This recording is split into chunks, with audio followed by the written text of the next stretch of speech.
നമസ്കാരം. മറ്റൊരു വീഡിയോയിലേക്ക് ഏവർക്കും സ്വാഗതം. പലർക്കും സ്വപ്ന പൂർത്തീകരണമാണ് ഭവന നിർമ്മാണം. ഏതൊരു വ്യക്തിയുടെയും സ്വപ്നമാണ് ഒരു ഭവനം നിർമ്മിക്കുക. സ്വന്തം പണം കൊണ്ട് അധ്വാനിച്ചുണ്ടാക്കിയ, സ്വന്തം വിയർപ്പ് കൊണ്ടുണ്ടാക്കിയ, വിയർപ്പൊഴുക്കി ഉണ്ടാക്കിയ പണം കൊണ്ട് ഒരു ഭവനം, ആ ഭവനത്തിൽ താമസിക്കുന്നത് ഏവരുടെയും സ്വപ്നമാണ്. ആ സ്വപ്ന പൂർത്തീകരണമാണ് ഓരോ ഭവനങ്ങളും.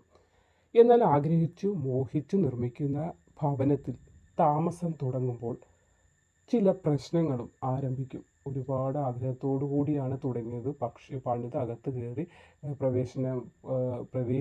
വീട്ടിൽ പ്രവേശിച്ച് താമസം തുടങ്ങിയ ശേഷം പ്രശ്നങ്ങൾ അടിക്കടി ഓരോരോ പ്രശ്നങ്ങൾ, ആരോഗ്യ പ്രശ്നങ്ങളായാലും സാമ്പത്തിക പ്രശ്നങ്ങളായാലും പല പ്രശ്നങ്ങൾ അലട്ടിക്കൊണ്ടിരിക്കുകയാണ്. അപ്പോൾ വാസ്തുശാസ്ത്രം അനുശാസിക്കുന്നതിന് വിരുദ്ധമായി എന്തെങ്കിലും ദോഷങ്ങൾ ഉണ്ടെങ്കിലാണ് പണി തീർന്ന് കയറിയ ഭവനത്തിൽ താമസിക്കുന്ന വ്യക്തികൾക്ക് അടിക്കടി ദോഷങ്ങളും ദുരിതങ്ങളും എല്ലാം വരുന്നത്. പുതിയ ഗൃഹമാണ്, നമ്മൾ എല്ലാ കാര്യങ്ങളും നോക്കിയാണ് ചെയ്തത് എങ്കിൽ പോലും ചെറിയ ചെറിയ പാകപ്പിഴവുകൾ എവിടെയെങ്കിലും വന്നു പോയാൽ അത് ആ ഭവനത്തിൽ താമസിക്കുന്ന എല്ലാവർക്കും ബുദ്ധിമുട്ടുകളും ദുരിതങ്ങളും ദുഃഖങ്ങളും മാത്രമായിരിക്കും നൽകുന്നത്.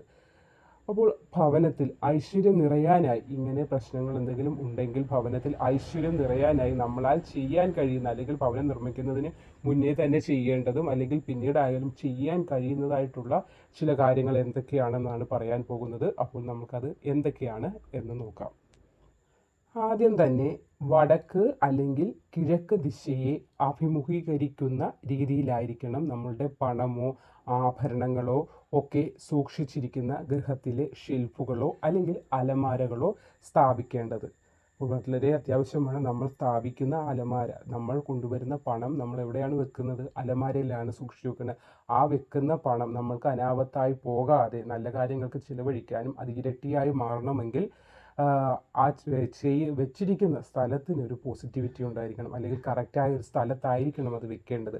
അപ്പോൾ ഈ പറഞ്ഞതുപോലെ വടക്ക് അല്ലെങ്കിൽ കിഴക്ക് ദിശയെ അഭിമുഖീകരിക്കുന്ന രീതിയിലായിരിക്കണം ഷെൽഫുകളോ അല്ലെങ്കിൽ അലമാരയോ വെക്കാനായിട്ട് വെക്കേണ്ടത്. ഇത്തരത്തിലല്ലെങ്കിൽ തെക്കു പടിഞ്ഞാറ് ദിശയിലോ തെക്കു ദിശയിലോ അലമാരി സ്ഥാപിച്ചതിനു ശേഷം വടക്കു ദിശയിലേക്ക് വാതിൽ തുറക്കുന്ന രീതിയിലായിരിക്കണം അല്ലെങ്കിൽ അത് വെക്കേണ്ടതും. അലമാരയുടെ സജ്ജീകരണം ഇപ്രകാരം ചെയ്യുന്നത് ഗൃഹത്തിൽ സമ്പത്ത് വന്നു നിറയാനും ഗൃഹത്തിലുള്ള ആളുകൾക്ക് ഐശ്വര്യവും അനാവശ്യമായിട്ടുള്ള രോഗദുരിതങ്ങളൊന്നും വരാതിരിക്കാനും ഗൃഹത്തിലുള്ള എല്ലാവർക്കും സാമ്പത്തിക ഉന്നതി, ജോലിയുള്ളവർക്കെല്ലാം സമ്പത്ത് നല്ല രീതിയിൽ കൈകാര്യം ചെയ്യാനും അത് കൈവശം അനാവശ്യമായിട്ടുള്ള ചിലവുകളൊന്നും വന്നു പോകാതിരിക്കാനും സ്വരുക്കൂട്ടി വെച്ച് നാളത്തെ ഭാവി ജീവിതം കെട്ടിപ്പടുക്കുവാനും സാധിക്കും. അടുത്തത്, ഗൃഹത്തിൻ്റെ വടക്ക് കിഴക്ക് ഭാഗമുണ്ടല്ലോ, എപ്പോഴും തുറന്നും ശബ്ദ കോലാഹലങ്ങൾ ഒഴിഞ്ഞും സൂക്ഷിക്കേണ്ടത് വളരെ അത്യാവശ്യമാണ് ഗൃഹത്തിൻ്റെ വടക്കു കിഴക്ക് ഭാഗം. അതേപോലെ വടക്കു ഭാഗത്ത് മുകളിലത്തെ മുറിയിലേക്ക് കയറുന്നതോ അല്ലെങ്കിൽ വെളിയിലൂടെ തന്നെ സ്റ്റെയർ കൊടുക്കത്തില്ലേ, അങ്ങനെയുള്ള ഗോവണിയോ ടോയ്ലറ്റോ അടുക്കളയോ ഒന്നും വടക്കു ഭാഗത്ത് നിർമ്മിക്കുവാൻ പാടുള്ളതല്ല. അത് അശുഭകരമാണ്. അപ്പോൾ ഭവനത്തിൽ നമ്മൾ കയറി താമസമാകുമ്പോൾ ഇങ്ങനെയുള്ള ചില ചെറിയ പ്രശ്നങ്ങളായിരിക്കും വലിയ പ്രശ്നങ്ങളിലേക്ക് നയിക്കുന്നത്. അതുകൊണ്ട് കാര്യങ്ങൾ മനസ്സിലാക്കി വേണം നമ്മളാൽ ചെയ്യാൻ പറ്റുന്ന, തിരുത്താൻ പറ്റുന്ന കാര്യങ്ങൾ തിരുത്തി വേണം മുന്നോട്ട് പോകുവാനായിട്ട്. അടുത്തത്, പൂർണ്ണമായും നമ്മൾ അടച്ചു വെച്ചാലും ചില പൈപ്പുകളുണ്ടല്ലോ, പ്ലാസ്റ്റിക്കിൻ്റെയൊക്കെ വില കുറഞ്ഞ പൈപ്പുകളായാലും കൂടുതൽ ഉപയോഗിച്ച് പഴക്കം ചെയ്യുന്ന പൈപ്പുകളായാലും എല്ലാം വെള്ളം ഇറ്റിറ്റ് വീണുകൊണ്ടേ ഇരിക്കാറുണ്ട്. മാക്സിമം നമ്മളത് മുറുക്കി നല്ല ടൈറ്റാക്കി വെച്ചാൽ പോലും വെള്ളം ഇറ്റിറ്റ് വീണുകൊണ്ടേയിരിക്കും. അത് നമ്മളുടെ സമ്പത്തിൻ്റെ ഉയർച്ചയാണ് ഇല്ലാതാക്കുന്നത്. അതുകൊണ്ട് അങ്ങനെയുള്ള പൈപ്പുകൾ കഴിവതും ഒഴിവാക്കേണ്ടത് വളരെ അത്യാവശ്യമാണ്. അടുത്തത്, വാസ്തുശാസ്ത്രപ്രകാരം ഗൃഹത്തിൻ്റെ തെക്കു കിഴക്ക് ഭാഗത്തിന് ആഗ്നേയമൂല എന്നാണ് പേര്. അതുകൊണ്ട് ഈ ഭാഗത്ത് അടുക്കള വരുന്നത് വളരെ ഉത്തമമാണ്. ആഗ്നേയമൂലയിൽ ഭക്ഷണം പാകം ചെയ്ത് നമ്മളത് കഴിക്കുന്നത് ഭവനത്തിൽ താമസിക്കുന്നവർക്ക് ഗുണകരമായ അല്ലെങ്കിൽ ശുഭകരമാണ്. അതേപോലെ അവരെപ്പോഴും ഉത്സാഹികളുമായിരിക്കും, ആ ഭവനത്തിലുള്ളവർ ഉത്സാഹികളുമായിരിക്കും. മാത്രമല്ല സാമ്പത്തികമായും ഇവർക്ക് ഉന്നതി ഉണ്ടാകുന്നതുമായിട്ട്. അതേപോലെ അടുക്കള വരേണ്ടത് വടക്കു ഭാഗത്ത് വരാൻ പാടുള്ളതല്ല. അടുക്കള അങ്ങനെ സജ്ജീകരിക്കുന്നത് ഗുണകരമല്ല. വടക്കു പടിഞ്ഞാറ് ഭാഗത്ത് അടുക്കള വരുന്നത് ഗുണകരമല്ല. ഇങ്ങനെ ചെയ്യുന്നത് കുടുംബാംഗങ്ങൾക്കിടയിൽ അനാരോഗ്യവും ബന്ധങ്ങളിൽ വിള്ളലുകളും ഉണ്ടാകാൻ ഉണ്ടാകുന്നതിന് കാരണമാകും. അതുകൊണ്ട് അടുക്കള വയ്ക്കുമ്പോൾ, പുതിയ വീട് വയ്ക്കുന്നതിന് മുന്നേ തന്നെ കാര്യങ്ങൾ നല്ലൊരു വാസ്തു വിദഗ്ധനെ വിളിച്ച് കാര്യങ്ങൾ മനസ്സിലാക്കി ശരിയായ രീതിയിൽ ചെയ്ത് നമ്മൾ മുടക്കുന്ന ആ പണം അത് ഇൻവെസ്റ്റ് ചെയ്യുന്ന ഒരു ഭവനം നിർമ്മിക്കുകയാണ്. അത് അനാവത്തായി പോകാതെ, അത് നഷ്ടപ്പെട്ടു പോകാതെ ഭാവി ജീവിതം കെട്ടിപ്പടുക്കുന്നതിന് ഗുണകരമായി വരുന്നതിന് ഈ കാര്യങ്ങൾ എല്ലാം മനസ്സിലാക്കിയിട്ട് വേണം നമ്മൾ ചെയ്യുവാനായിട്ട്. വാസ്തുശാസ്ത്ര പ്രകാരം വടക്കു പടിഞ്ഞാറ് ഭാഗം കുലദേവതയുടെ ഇരിപ്പിടമാണ്. ഭവനത്തിൻ്റെ വടക്കു പടിഞ്ഞാറ് ഭാഗം കുലദേവതയുടെ ഇരിപ്പിടമാണ്. അതുകൊണ്ട് ഗൃഹത്തിലുള്ളവർക്ക് സർവ്വ മംഗളങ്ങളും പ്രദാനം ചെയ്യുന്നത് കുലദേവതയാണ്. അപ്പോൾ കുലദേവത ഇരിക്കുന്ന ഇരിപ്പിടമാണ് വടക്കു പടിഞ്ഞാറ് ഭാഗം. ആ ഭാഗം നല്ല വൃത്തിയും ശുദ്ധിയുമായിരിക്കുന്നത് കുലദേവതയുടെ അനുഗ്രഹം നമ്മൾക്ക് ലഭിക്കുന്നതിനും സഹായിക്കുന്നതാണ്. ഗൃഹനിർമ്മാണത്തിൽ ഈശ്വര സാന്നിധ്യം ഉറപ്പിക്കുന്ന ഭാഗമാണ് വടക്കുകിഴക്ക്. അതുകൊണ്ട് ഈശാന കോൺ എന്നാണ് അതിനെ വാസ്തുപ്രകാരം ഈ ഭാഗത്തെ അറിയപ്പെടുന്നത്. ഭവനത്തിൻ്റെ വടക്കുകിഴക്ക് ഭാഗത്ത് പരമശിവനും കുടുംബവും വസിക്കുന്നുവെന്നാണ് വാസ്തുശാസ്ത്ര പ്രകാരമുള്ള വിശ്വാസം. അതുകൊണ്ട് തന്നെ വടക്കുകിഴക്ക് ഭാഗത്തായി ശിവനെ ആരാധിക്കുന്നത് ഗൃഹത്തിൽ താമസിക്കുന്നവർക്ക് വളരെ നേട്ടങ്ങളും ഗുണങ്ങളും എല്ലാം നൽകുന്നതും ആയിരിക്കും.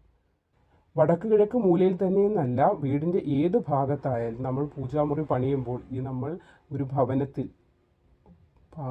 ദൈവങ്ങളുടെ അനുഗ്രഹം ഉണ്ടെങ്കിൽ മാത്രമേ ഒരു ഭവനം പൂർത്തീകരിക്കാനാവുകയുള്ളൂ. അതുകൊണ്ട് ഏത് ഭവനമായാലും, ഏത് മതവിശ്വാസികളാണെങ്കിലും ഭവനം പണിഞ്ഞ് കഴിഞ്ഞ് അതിൽ വസിക്കുമ്പോൾ ദൈവവിശ്വാസത്തോടു കൂടി തന്നെ വസിക്കണം. കാരണം ആ ജീവിതം, ആ കുടുംബത്ത്, ആ ഭവനത്തിൽ നല്ല രീതിയിൽ ജീവിക്കണമെങ്കിൽ ദൈവവിശ്വാസം അത്യാവശ്യമാണ്. ഏത് മതമാണോ, ഏത് ജാതിയാണോ എന്നല്ല, ഭഗവാൻ ഏത് മതത്തിൽ വിശ്വസിക്കുന്നു അതേ മതത്തിൽ വിശ്വസിച്ച് ആ ദൈവത്തെ പ്രാർത്ഥിച്ച് കഴിയേണ്ടത് വളരെ അത്യാവശ്യമാണ് ഒരു ഭവനത്തിൽ.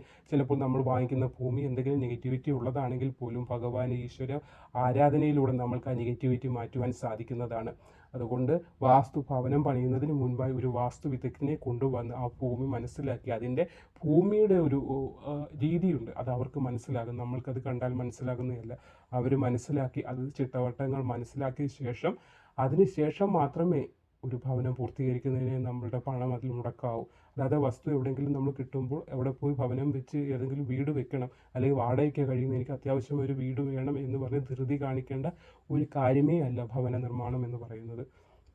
നല്ല രീതിയിൽ വാസ്തുവിദഗ്ധനെ കൊണ്ട് ഭവനം വെക്കേണ്ട സ്ഥലം മനസ്സിലാക്കി ശുദ്ധീകരിച്ച് പണിഞ്ഞാൽ മാത്രമേ അതിൽ കഴിയുമ്പോഴും നമ്മൾക്ക് ഉന്നതമായ ഒരു ജീവിത നിലവാരത്തിലേക്ക് എത്തുവാൻ സാധിക്കുകയുള്ളൂ. അല്ലെങ്കിൽ കുട്ടികൾക്ക് പലവിധ അസുഖങ്ങൾ, വലിയവർക്കായാലും അനാവശ്യ അസുഖങ്ങളില്ലാതെ അനാവശ്യം നമുക്ക് മരുന്ന് കഴിക്കേണ്ട, അസുഖം നോക്കിയാൽ ഒന്നുമില്ല, പക്ഷേ എപ്പോഴും ക്ഷീണവും ബുദ്ധിമുട്ടും. കൂടുതലും കുടുംബത്തിലുള്ള വീട്ടമ്മമാർക്ക്, അടുക്കളയിൽ ജോലി ചെയ്യുന്ന വീട്ടമ്മമാർക്ക് വളരെയേറെ ബുദ്ധിമുട്ടുകൾ ഉണ്ടാകും. അപ്പോൾ എവിടെയായാലും ഭവനം പണിയുന്നതിന് മുമ്പ് വാസ്തുവിദഗ്ധനെ ഒന്ന് കാണിച്ച് അതിൻ്റെ ഭൂമിശാസ്ത്രം മനസ്സിലാക്കിയതിന് ശേഷം മാത്രമേ മുന്നോട്ടുള്ള കാര്യങ്ങൾ തീരുമാനിക്കാവുള്ളൂ. അതേപോലെ തന്നെ പണിഞ്ഞതിന് ശേഷമാകട്ടെ ഭഗവത് ചിന്തയോടുകൂടി ഓരോ പൂജാമുറി പണിയുമ്പോഴും അതേപോലെ തന്നെ ഭഗവാന്റെ ഒരു കൃപ നമ്മൾക്ക് എത്തണമെങ്കിൽ ഭഗവാന്റെ നാമോച്ചാരണങ്ങൾ എപ്പോഴും മനസ്സിൽ പ്രാർത്ഥിച്ച് വേണം മുന്നോട്ട് പോകുവാനായിട്ട്. ഒരു ഗൃഹത്തിൽ ഭഗവാന്റെ വാസമുണ്ടെങ്കിൽ മാത്രമേ നമുക്ക് മനുഷ്യർക്കും സ്വസ്ഥമായ ഒരു പോസിറ്റിവിറ്റിയോടുകൂടി ജീവിക്കുവാൻ സാധിക്കുകയുള്ളൂ. അപ്പോൾ ഏവർക്കും നല്ലൊരു ദിവസമാവട്ടെ. നന്ദി, നമസ്കാരം.